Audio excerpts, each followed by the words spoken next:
민수기 2장 1절로 17절까지 말씀 우리 한 목소리로 합독하도록 하겠습니다. 여호와께서 모세와 아론에게 말씀하여 이르시되 이스라엘 자손은 각각 자기의 진영의 군기와 자기의 조상의 가문의 기호 곁에 진을 치되 회막을 향하여 사방으로 치라. 동방 해돋는 쪽에 진칠 자는 그 진영별로 유다의 진영의 군기에 속한 자라. 유다 자손의 지휘관은 암미나답의 아들 나손이요 그의 군대로 계수된 자가 74,600명이며 그 곁에 진칠 자는 이사갈 지파라. 이사갈 자손의 지휘관은 수알의 아들 느다네리요 그의 군대로 계수된 자가 54,400명이라. 그리고 수불론 지파라. 스불론 자손의 지휘관은 헬론의 아들 엘리압이요 그의 군대로 계수된 자가 57,400명이니 유다 진영에 속한 군대로 계수된 군인의 총계는 18만 6,400명이라. 그들은 제1대로 행진할지니라. 남쪽에는 르우벤 군대 진영의 군기가 있을 것이라.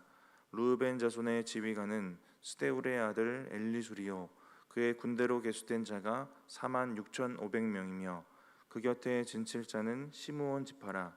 시므온 자손의 지휘관은 수리사대의 아들 술루미엘이요 그의 군대로 계수된 자가 5만 9,300명이며 또 갓 지파라.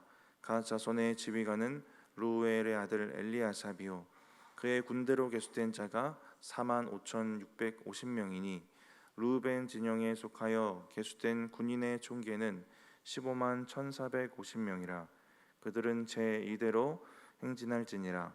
그 다음에 회막이 레위인의 진영과 함께 모든 진영의 중앙에 있어 행진하되 그들의 진친 순서대로 각 사람은 자기의 위치에서 자기들의 길을 따라 앞으로 행진할지니라. 아멘. 오늘 본문은 이스라엘이 멈춰서 진을 쳤을 때 그리고 어떻게 진치는지와 또 행군할 때 행군하는 순서를 기록하고 있습니다. 오늘 말씀을 보니까 이스라엘이 진을 칠 때는 먼저 성막이 가장 중심에 자리 잡게 됩니다. 우리 2절 말씀 다시 한번 읽어보겠습니다. 이스라엘 자손은 각각 자기의 진영의 군기와 자기의 조상의 가문의 기호 곁에 진을 치되 회막을 향하여 사방으로 치라. 회막, 이 성막이 가장 중심에 자리 잡고 있습니다. 그리고 바로 사방에 지파들이 진을 치는 것이 아니라 어제 본문 1장 53절에도 나오는 내용인데 잘 아시는 내용이겠지만 성막을 중심으로 먼저 사방에 레위 지파들이 진을 치게 됩니다. 그리고 그 바깥쪽으로 이제 사방에 사면에 다른 지파들이 진을 치게 됩니다. 근데 이 절을 보시면 중요한 것이 무엇이냐면 진을 치는 방향입니다. 회막을 향하여 성막을 향한 방향으로 진을 치고 있습니다. 성막을 중심으로 그리고 성막을 향한 방향으로 이제 진을 치고 있는 것입니다. 이제 군대 수를 계수하기도 하고 인구를 세기도 하고 이제 진영에 대해 말씀을 하시는데 이렇게 진을 치는 게 군사학적으로 안전한지는 모르겠어요. 상당히 위험해 보이지 않습니까? 대부분 중요한 게 있으면 그 앞에 군대를 위치하고 그 뒤에 중요한 것을 위치하고 적은 그 앞에 두고 이게 일반적인 건 아니겠습니까? 왕이 전쟁에 나가면 왕 그 영화 보시면 뒤편에 꼭 있잖아요. 안전한 데서 말 타고 있지 않습니까? 수만 명의 군사들이 앞에서 적을 향해 서 있는 겁니다. 잠깐 전쟁을 멈추더라도 진은 그렇게 서는 게 일반적일 거예요. 그런데 동서남북 사방 모두 성막을 향해서 진을 치라고 하십니다. 성막과 그곳에 거하시는 하나님을 바라보면서 살면 된다라는 겁니다. 어떤 두려움과 위기 속에서도 그렇게 살라라는 겁니다. 진을 치라는 것은 하나님의 명령이지 않습니까? 어떤 때든지 어떤 상황이든지 어떤 장소에서든지 이렇게 성소를 바라보고 진을 치면 된다라는 것입니다. 어떠한 상황에서도 하나님만 바라보는 신앙, 이게 광야의 이스라엘에게 정말 필요했던 믿음이지만 저와 여러분이 사는 지금의 인생에도 필요한 믿음인 줄 믿습니다. 하나님은 이리 재고 저리 재고 그러면서 방향을 바꿔가고 하나님 방향에서 조금이라도 틀어지고 하는 걸 원하지 않으시는 겁니다. 우리가 하나님을 이렇게 바라보면서 살면 하나님이 지키시고 보호하시는 것입니다. 우리가 너무나도 잘 알고 있겠지만 우리가 우리의 걱정, 우리의 두려움을 뒤로하고 성소로 우리의 시선을 돌릴 때에, 하나님을 바라보면서 살아갈 때에 하나님이 지키시고 보호하시는 것입니다. 광야에서도 이러한 신앙의 원리로 인도하셨기 때문에 광야 같은 우리의 인생길도 동일하게 역사하실 것이 분명합니다. 출애굽기 보시면 절기에 대해서 규례를 주시는 장면이 있는데, 이스라엘의 3대 절기 가운데 모든 남자들이 하나님 앞에 나아오라고 하십니다. 절기마다 모든 남자들이 이렇게 다 빠져버리고 그렇게 되면 이방의 침입은 누가 막습니까? 이방 사람들이 이 상황을 알면 이때 침입하면 되는 겁니다. 출애굽기 34장 말씀해 보시면 내가 매년 3번씩 여호와 앞에 하나님을 뵈려고 올 때 아무도 내 땅을 탐내지 못하리라. 하나님이 지키시고 보호하실 것, 그들이 걱정하시는 것을 이미 아시고 지켜 보호하실 것을 약속을 하십니다. 우리가 성소를 바라보고 하나님을 향해 살아가면 우리의 삶의 터전, 우리의 걱정과 문제들은 하나님께서 책임지신다라는 겁니다. 방향을 틀어서 하나님이 아니라 세상을 향해 살아가면 우리가 마주하는 그 문제와 싸움들은 우리가 직접 싸우면 됩니다. 그럼 어떻게 되겠습니까? 우리가 감당할 수 있는 수준까지만 감당하겠죠. 우리의 싸움이 되는 겁니다. 근데 하나님을 향해 우리가 살아가면 하나님이 싸우신다. 이 믿음의 원리를 기억하며 살아가시기 바랍니다. 내 힘으로 싸우다가 어쩌다 승리하면 그것 또한 저주 아니겠습니까? 이제 그 사람은 더욱더 하나님의 필요를 느끼지 못할 거예요.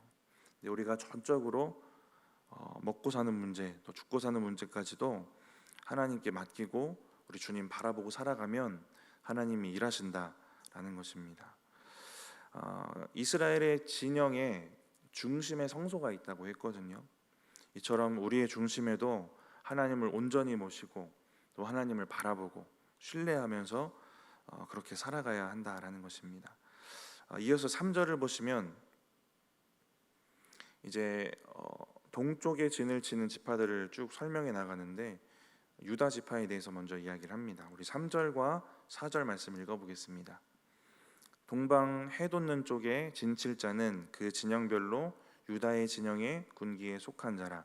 유다 자손의 지휘관은 암미나답의 아들 나손이요 그의 군대로 계수된 자가 74,600명이며 유다 지파는 회막을 중심으로 동쪽에 진을 칩니다. 동쪽이 가지는 의미는 위치상 이제 앞이기도 하고 동쪽 자체가 중요한 의미가 있기도 합니다. 그들에게 중요하게 여겨지던 방향이에요. 그래서 성막의 출입구를 보시면 동쪽이거든요. 이렇게 중요한 위치에 유다 지파를 위치하는 것은 유다 지파가 장자의 역할을 감당하기 때문입니다. 첫째는 간통이었고 둘째, 셋째는 살인 사건, 세겜의 사람들을 다 죽인 살인으로 인해서 장자권을 잃고 유다가 장자가 됩니다. 이 유다의 족보를 통해서 다윗이 나고 예수 그리스도가 나시고요. 그리스도가 그렇게 오시는데 그 유다의 족보, 다윗과 그리스도의 족보의 그 조상 3절에 나오는 그 나손이 그 조상입니다. 마태복음 1장에도 나오는데 이처럼 가장 중요한 위치에 장자권을 가진 유다가 서게 됩니다. 근데 유다가 이렇게 세워지고 중요한 위치에 앞서가고 진을 치고 하는 이유가 특별히는 없습니다. 하나님의 주권인 거예요. 그래서 여기에 은혜의 원리가 있는 것이고요. 하나님의 주권으로 유다를 택하십니다. 4절을 보시면 이스라엘 지파 중에 가장 많은 인원을 가지고 있어요. 유다를 세우신 특별한 이유는 없고 그들이 가진 특별한 능력도 없는데 유다를 세우신 하나님이 유다를 강성하게 하십니다. 이스라엘 중에서 가장 번성하게 하세요. 유다가 가진 특별함은 없지만 하나님이 세우셨다, 이게 중요한 겁니다. 하나님이 세우시면 세워진 자들이 감당할 수 있도록 힘과 능력도 더하신다라는 겁니다. 저와 여러분의 삶과 신앙 가운데도 여기에 집중해야 되는 것이겠죠. 세우신 은혜. 교회에서 무언가 봉사나 섬김의 직분이 주어질 때 내가 부족해서 못합니다라는 생각, 이런 말들 자주 하지 않습니까? 그러니까 부족해서 못한다는 말은 엄연히 따지면 겸손은 아닌 겁니다. 어차피 우리 힘으로 하는 거 아니니까. 우리 자신은 부족하지만 세우신 유다를 세우신 하나님이 채우셨던 것처럼 세우신 자가 채우시겠거니 하고 가는 거 아니겠습니까? 그래야 하나님이 세우신 일들을 우리가 겸손히 또 충성되게 끝까지 감당할 수 있게 되는 겁니다. 교회에서의 일도 그렇지만 우리에게 주신 삶의 현장, 일터와 직장, 학교 모두 동일한 신앙의 원리로 우리가 살아가야 되는 것입니다. 하나님이 그곳에 부르시고 세우셨다라는 이 믿음이 있어야 채우시고 더하시는 하나님의 그 능력을 체험하게 되는 겁니다.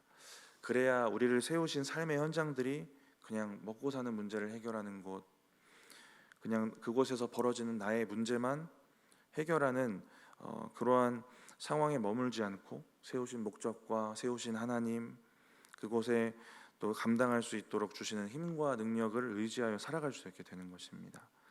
이러한 믿음의 원리들이 저와 여러분의 신앙과 또 교회 생활, 삶의 현장에 있기를 바랍니다. 이렇게 유다 지파가 동쪽에 진을 치게 되고요. 5절부터 8절까지 보시면 그 옆에 진을 치는 지파들이 있습니다. 5절에 보시면 유다 지파 곁에 진 치는 지파가 이사갈이고, 그 옆에 7절에 보시면 스불론 지파가 진을 치게 됩니다. 이렇게 세 지파가 한 팀이 되어서 진을 치게 되고요. 유다 지파가 이 팀장처럼 일을 하게 됩니다. 동쪽이 중요하게 여겨지던 방향인 것처럼 이 오른쪽도 또한 중요한 방향이거든요. 그러니까 동편 가장 오른쪽의 성막을 바라보는 방향으로 유다가 위치하고, 그 옆에 이사갈이 성막을 바라보며 방향을 잡고, 또 스불론이 그 옆에 또 성막을 바라보며 이제 위치하고 있었을 것입니다. 이렇게 세 지파를 한 팀으로 묶는데 이 묶는 기준이 있어요. 동서남북 세 팀씩인데 묶는 기준이 엄마를 기준으로 합니다. 이 유다, 이사갈, 스불론 모두 레아의 자녀들이에요. 다른 지파들도 보시면 한 어머니의 자녀거나 그 어머니의 여종의 자녀이거나입니다. 유다, 이사갈, 스불론 모두 레아의 자녀들인데, 여기서 알 수 있는 하나님의 그 섬세함은 무엇이냐면 형제들의 화합을 고려하십니다. 그래서 지파 간의 다툼이 없게 하시고 잘 화합해서 더욱 시너지를 낼 수 있도록 하십니다. 그리고 10절부터는 남쪽에 진을 치는 지파들에 대한 얘기가 나옵니다. 동쪽에 유다 지파가 리더였던 것처럼 남쪽은 르우벤 지파가 리더가 되고요. 12절에 시므온 지파가 그 옆에, 그리고 그 옆에 14절에 갓 지파가 진을 치게 됩니다. 르우벤은 첫째인데 앞서 잠시 말씀드린 것처럼 아버지의 첫 비라와 간통을 하게 됩니다. 그렇게 장자권을 잃고요. 시므온은 둘째인데 여동생 디나가 세겜 족장에게 강간을 당했을 때 세겜성 사람들을 다 몰살시키는 그 살인 죄 때문에 장자권을 이어받지 못합니다. 특별한 능력을 가지고 있던 12명이 아니었기 때문에 원래대로라면 이 장자권을 이어받을 수 있었던 첫째와 둘째인데, 둘 다 유다의 위치에 설 수 있었던 인물들인데 죄로 인해서 하나님의 영광을 드러낼 수 있는 기회, 그 위치와 자리를 잃게 됩니다. 저와 여러분의 인생의 삶도 보면 하나님이 허락하시는 기회가 있고 이런 자리들이 분명히 있을 것입니다. 거기서 하나님의 영광 드러내라고 주시는 그런 위치들이 있는데, 근데 하나님은 죄와 함께 일하실 수 없지 않겠습니까? 우리의 죄와 연약함이 그 영광스러운 자리를 잃게 할 수도 있다라는 것입니다. 말씀드렸던 것처럼 유다 또한 특별한 자격이 있었던 것은 아니고 그냥 하나님이 주권적인 은혜로 주신 그 위치였어요. 그래서 유다 또한 주어진 위치를 겸손하게 감당했어야 했던 것이고, 이런 원리들을 쭉 보면 저와 여러분의 인생에 하나님께서 허락하시는 위치를 죄로 인해서 잃어버리지 않아야겠구나라는 믿음과, 또 허락하신 것 또한 우리의 잘남으로 인한 것이 아니구나라는 것들을 기억할 수 있습니다. 우리 마지막으로 9절과 16절 말씀 같이 한번 읽어보겠습니다. 유다 진영에 속한 군대로 계수된 군인의 총계는 18만 6,400명이라 그들은 제1대로 행진할 지니라. 르우벤 진영에 속하여 계수된 군인의 총계는 15만 1,450명이라. 그들은 제2대로 행진할지니라. 9절 마지막 부분을 보시면 이제 진을 치는 방법이 아니라 행진의 순서를 말씀해 주십니다. 유다 진영, 그 진영에 속한 유다와 이사갈, 스불론이 제1대 가장 선봉에 서서 출발하게 됩니다.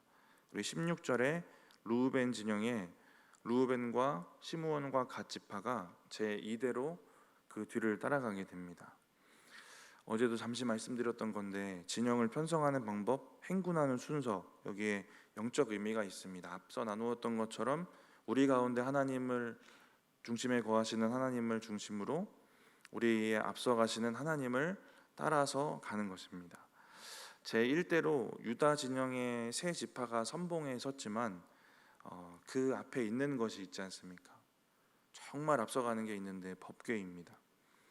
법궤를 맨 제사장들이 가장 선봉에 섭니다. 유다 진영에 있는 세 지파가 선봉에 서지만 그 앞에 법궤를 맨 제사장들이 선봉에 서요. 이렇게 앞서가시는 하나님을 따라가게 됩니다.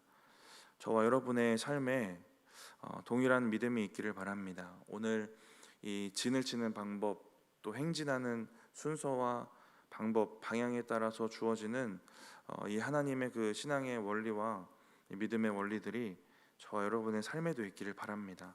하나님을 향하여 하나님을 중심에 모시고 온전히 따라가시는 저와 여러분들 되시기 바랍니다. 잠깐 기도하겠습니다. 하나님 감사합니다. 오늘도 우리에게 이스라엘이 진을 치고 또 행진하는 방법과 그 원리들을 통하여 우리의 믿음을 생각하고 또 돌아보게 하심을 감사합니다.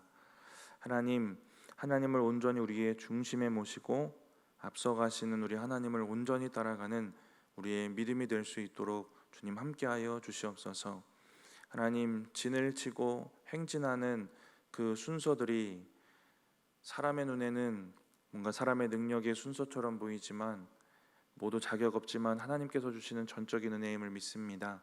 하나님의 은혜 주심을 바라보게 하시고 겸손하게 그 원리 가운데 우리에게 주신 그 위치에서의 역할들을 잘 감당할 수 있도록 주님 또한 함께 하시고 역사하여 주시옵소서. 하나님, 이 시간 주님 앞에 예물 드린 손길 기억하시고 그들의 기도의 제목과 소원 가운데 주님 함께 하시며 역사하여 주시옵소서. 감사합니다. 예수님의 이름으로 기도드립니다. 아멘.